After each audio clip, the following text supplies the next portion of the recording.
ఈ పరీక్షలో top 15 race లో కంటెస్టెంట్స్ కి ఇప్పుడే గేమ్ స్టార్ట్ అయింది. మిగిలినది 8 స్పాట్స్ మాత్రమే, కానీ ఉన్నది 15 members. Hello Bigg Boss family, welcome to Hari talks.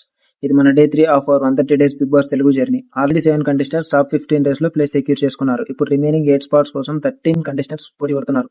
And ఈ రోజు షూట్ లో 4 కంటెస్టెంట్స్ డిఫరెంట్ డేస్ కంప్లీట్ చేసి టాప్ 15 లోకి వెళ్ళిపోయారు. ఫస్ట్ డే ఏంటంటే food challenge, Shalini Patel versus Aman Masood. Last లో జ్యూస్ ఛాలెంజ్ కంప్లీట్ చేయాలి. శాలిని పటేల్ విన్ అయ్యి టాప్ 15 లో ప్లేస్ సెక్యూర్ చేసుకున్నారు. సెకండ్ డే ఏంటంటే ఎక్స్ కి కాల్ చేయాలి. రోహిత్ నాయుడు తన ఎక్స్ కి కాల్ చేశారు, బట్ కాల్ లిఫ్ట్ అవ్వలేదు. సృష్టి వ్యాకర్ని కాల్ చేస్తే ఎక్స్ కాల్ లిఫ్ట్ చేశారు. సో సృష్టి టాప్ 15 లోకి క్వాలిఫై అయ్యారు. Third dare the most shocking dare, tattoo task. Bell first కొట్టింది నవరస్ అల్మావా. రివార్డ్ ఏంటో తెలుసా? లెఫ్ట్ హ్యాండ్ మీద "థూ నా బతుకు" టాటూ వేయించుకోవాలి. టాటూ యాక్సెప్ట్ చేసి 15 స్పాట్ సెక్యూర్ చేసుకున్నారు నవరస్ అల్మావా. Fourth dare hair cut dare. Ladies కి bob cut challenge. Maggie Tulluri bell grab చేశారు. హెయిర్ కట్ యాక్సెప్ట్ చేసి టాప్ 15 లోకి ఎంట్రీ కన్ఫర్మ్ చేసుకున్నారు. ఈ ఎపిసోడ్ లో ఇంట్రెస్టింగ్ గా అనిపించింది ఏంటంటే టాప్ 15 కోసం కంటెస్టెంట్స్ లో టాలెంట్ తో పాటు ఎంతవరకు సాక్రిఫైస్ చేయగలరు అనేది కూడా టెస్ట్ చేస్తున్నారు. 4 కంటెస్టెంట్స్ లో ఎవరి డేర్ మీకు మోస్ట్ షాకింగ్ అనిపించింది కామెంట్స్ లో చెప్పండి. Day 3 complete. డే 4 లో మళ్ళీ కలుద్దాం. Hari top signing off.